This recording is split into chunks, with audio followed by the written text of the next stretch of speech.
Margaret had grown used to the silence. 3 years since Harold passed, and the phone calls from her grandchildren had dwindled to obligatory birthday wishes and Christmas cards signed with distant formality. At 78, she'd made peace with her solitude, or so she told herself, as she tended her roses alone each morning. The lawyer's office smelled of old leather and betrayal. Margaret had called the meeting herself, watching as Jennifer, Michael, and Sarah filed in with barely concealed impatience. They perched on the edges of their chairs, like birds ready to flee. "I wanted you to know about some changes to my will," she began quietly, her weathered hands folded in her lap. Their attention sharpened immediately. Jennifer leaned forward, her smile suddenly warm. "Grandma, you don't need to worry about that now. I'm leaving everything to the Children's Hospital," Margaret continued, her voice steady. "The house, the savings, Harold's pension, all of it." The silence that followed was deafening. Sarah's mouth fell open. Michael ran his hands through his hair. Jennifer's practiced smile finally cracked. "But Grandma," Sarah whispered, "we're family." Margaret's eyes, still sharp behind wire-rimmed glasses, moved from face to face. "Family visits, family calls. Family remembers you exist before you're dying." One by one, they began to speak. Rushed apologies, excuses about busy lives and demanding careers. But Margaret had already stood, her purse clutched tight against her chest. "I've made my decision." The phone call started the next day. First, Jennifer, tearful and contrite. Then Michael, awkward but trying. Sarah sent flowers with a card that simply read, "I'm sorry, Grandma. I love you." Margaret let them ring. She'd heard these songs before. Sudden interest when inheritance was at stake. She continued her routines. Morning coffee on the porch, afternoon gardening, evening television with Harold's empty chair beside her. But something unexpected happened. On a Tuesday in October, she was struggling with a stubborn rosebush when she heard a small voice behind her. "Are you okay, lady?" Margaret turned to find a boy, maybe 7 years old, watching her with genuine concern. He had dirt on his knees and grass stains on his t-shirt, clearly from the playground 3 blocks over. "Just fighting with this old bush," she said, wiping sweat from her forehead. "My mum says plants grow better when you're nice to them," the boy offered seriously. "Like singing or talking to them." Margaret found herself smiling, really smiling, for the first time in weeks. "What's your name, sweetheart?" "Danny. I live with my grandma over there." He pointed to the blue house across the street. "She's sick, so I walk to the park by myself sometimes." "Well, Danny, would you like to help me be nicer to this rosebush?" That's how it started. Danny began stopping by most afternoons, initially just to chat through the fence.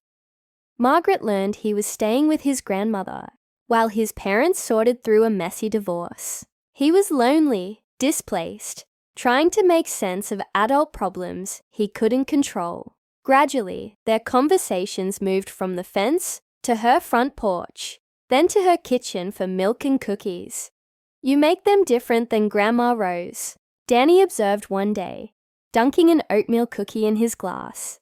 "Yours are chewier." "Harold liked them chewy," Margaret said, without thinking. Then surprisingly, she found herself continuing. "That's my husband. Was my husband. He passed 3 years ago." Danny nodded solemnly. "Do you miss him?" "Every day. I miss my mom and dad. Even though they fight a lot, I miss them together." They sat in comfortable silence, sharing their separate griefs. As autumn progressed, their friendship deepened. Danny helped Margaret rake leaves. His small hands surprisingly capable. She taught him to deadhead the roses properly, to feel for the right spot on the stem. "Why do you cut the dead parts?" he asked. "So the plant puts its energy into growing new flowers, instead of trying to save something that's already gone." Danny considered this seriously. Maybe people work like that too. Margaret paused, pruning shears halfway to another spent bloom. From the mouths of babes, the phone calls from her grandchildren continued. Growing more frequent and desperate, Margaret still didn't answer, but she found herself listening to their voicemails, with less anger and more sadness. Jennifer talked about her kids' school plays. Michael mentioned his promotion. Sarah shared memories of summers at Margaret and Harold's house. "I remember you teaching me to make pie crust." Sarah's voice trembled through the answering machine. "I tried to make one last week for my daughter, but I couldn't remember if you used butter or shortening. I wish I could ask you." Margaret stared at the machine long after it clicked off. Butter, she thought, always butter. One afternoon, Danny arrived with tears streaming down his face. His grandmother had been rushed to the hospital that morning. "She couldn't breathe right," he sobbed into Margaret's shoulder as she held him on her porch swing. "Mrs. Patterson next door said I should stay with her. But I don't know Mrs. Patterson." "Very good." Margaret's heart clenched. This boy who had brought light back into her days was now facing his own loss, his own abandonment. "You'll stay here tonight," she said firmly. "We'll figure out the rest tomorrow." That evening, as Danny Nice helped her set the table for two, Margaret called the hospital. Danny's grandmother was stable, but would need to stay several days. His parents were driving down from Chicago, but wouldn't arrive until late the next day. "Looks like it's just us chickens," Margaret told Danny, using one of Harold's old expressions. Danny giggled, despite his worry. "You're not a chicken, Mrs. Margaret." "Well, you're not a chicken either, but we'll make do." They ate dinner by candlelight, not for romance, but because Danny thought it made everything seem more special, more brave. Margaret found herself telling stories about Harold, about their early years of marriage, their travels, their quiet love. "Did you have kids?" Danny asked. "We couldn't," Margaret said simply. "But we had Jennifer, Michael, and Sarah's father. My son David. He died when they were young." "Is that why you're mad at them?" Margaret set down her fork, struck by his directness. "I suppose I'm not mad exactly. I'm hurt. After their father died, Harold and I tried so hard to be there for them. We went to every school play, every baseball game. We babysat. We helped with college. We cheered at their weddings. But after Harold died," she trailed off. "They forgot about you." Danny finished quietly. "People get busy with their own lives. I understand that. But when you love someone, you make time." Danny nodded seriously. "Like how you make time for me, even though I'm not really your family." Margaret's throat tightened. "Oh, sweetheart, you are family. Family isn't just blood. Family is the people who show up." The next morning brought unexpected chaos. Margaret woke to find Danny burning toast and trying to brew coffee, determined to make her breakfast in bed. "I wanted to take care of you like you take care of me," he explained as they scraped charcoal off bread together. It was while they were laughing over their ruined breakfast that the doorbell rang. Margaret opened it to find Jennifer, standing on her porch, holding a store-bought coffee cake and looking nervous. "Grandma, I know you probably don't want to see me, but I was in the neighborhood and thought maybe." Jennifer's words died as she noticed Danny peeking out from behind Margaret. "Oh, I didn't know you had company." "This is Danny," Margaret said, her arm protectively around the boy's shoulders. "Danny, this is my granddaughter Jennifer." "The one who doesn't visit," Danny asked, with 7-year-old bluntness. Jennifer's face flushed red. Margaret almost smiled. "Would you like to come in?" Margaret found herself asking. "We were just about to make proper breakfast." What followed was the most natural hour Margaret had spent with Jennifer in years. Her granddaughter insisted on cooking, producing ingredients for pancakes from her purse, like some domestic Mary Poppins. "I have 3 kids now," Jennifer explained, as she whisked batter. "I always carry emergency breakfast supplies." Danny watched, fascinated, as Jennifer made Mickey Mouse-shaped pancakes with practiced ease. "You're good at that," he observed. "Lots of practice. My kids are picky eaters. Mrs. Margaret makes the best cookies, though. And she knows everything about plants. And she tells really good stories about Mr. Harold. He sounds like he was funny." Jennifer glanced at Margaret, surprise and something like hurt crossing her face. "He was. He used to do this silly dance in the kitchen when Grandma was cooking. Made her laugh every time." "The Harold Shuffle," Margaret said softly. "I haven't thought about that in years." "You should teach it to Danny," Jennifer said impulsively. "Dad would have loved that." Knowing his silly dance was still making kids laugh.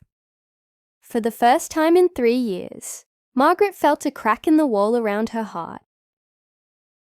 Danny's parents arrived that afternoon, grateful beyond words for Margaret's care. But the connections formed over those 2 days proved stronger than temporary arrangements. Danny continued his daily visits, now sometimes accompanied by Jennifer, who had started making regular trips to see Margaret.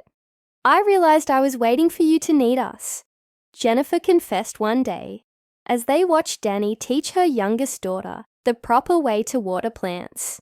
"But needing isn't the same as wanting. I forgot that you might just want us around because you love us." Michael came next, sheepish and bearing his grandmother's favorite chocolates. Then Sarah, with her homemade pie, made with butter, just like Margaret had taught her years ago. The Sunday dinners started gradually. First just Margaret and Danny, then Jennifer and her family, then Michael with his wife, and finally Sarah with her teenage children, who were initially sullen, but gradually drawn in by Danny's enthusiasm and Margaret's gentle stories. "Tell the one about when Grandpa Harold got his head stuck in the fence," Danny would demand. And Margaret would see her own grandchildren lean in, hungry for these family stories they'd forgotten to ask for. The healing wasn't instant or complete. There were still awkward moments, still years of distance to bridge. But Danny had shown them all something important, that love shared grows rather than diminishes. That family is built day by day through small acts of showing up. One evening, as Margaret watched Danny help Sarah's son with his math homework, while Jennifer's daughter braided flowers from the garden into chains, she felt Harold's presence like a warm hand on her shoulder. "Look at this family we've got now," she whispered to his empty chair. "Look what we grew."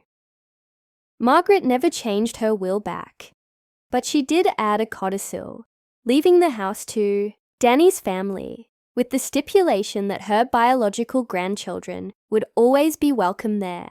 The rest would still go to the children's hospital, except for Harold's watch, which would go to Danny when he turned 18, and her mother's jewelry, divided among Jennifer, Michael, and Sarah. "But Grandma," Sarah protested when Margaret told them, "This house has been in our family for 40 years. And now it'll be in our family for 40 more, Margaret replied, watching Danny build a fort out of couch cushions with Jennifer's youngest. "Family isn't just about who you're born to, sweetheart. It's about who you choose to love every single day." The garden grew wilder that year, tended by many hands instead of just Margaret's careful ones. Danny planted sunflowers that grew taller than his head. Jennifer's kids added a patch of cherry tomatoes.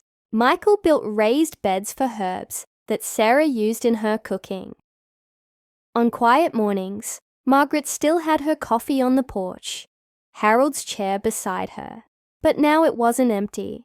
Danny, often curled up in it with a book, or one of her grandchildren, would claim it during their visits, and Margaret would find herself taking the glider instead, rocking gently as her expanded family grew around her, like the roses she'd tended for so many years. The phone rang often now. Real calls, not just crisis calls. Jennifer checking if Margaret needed anything from the store. Michael sharing funny stories from his work. Sarah asking for recipe advice or family history for school projects. And every afternoon, Danny would appear at her garden gate, ready to help with the flowers, to listen to stories, to simply be present in the way that matters most. Mrs. Margaret, he said one day as they deadheaded roses together, "Do you think Mr. Harold would like our garden?" Margaret looked around at the slightly chaotic, abundantly loved space they'd created together, so different from the precisely maintained garden she'd once kept alone. "Oh, sweetheart," she said, pulling him close for a hug that smelled of earth and sunshine and second chances. "I think he'd love it almost as much as he'd love the family that's growing in it." The roses bloomed bigger that year than they had in decades, fed by rich soil and daily attention, by love given freely and received with gratitude, by the understanding that the most beautiful gardens, like the most lasting families, are those tended not by obligation, but by choice, day after day, season after season, with hands that remember what it means to nurture something precious back to life.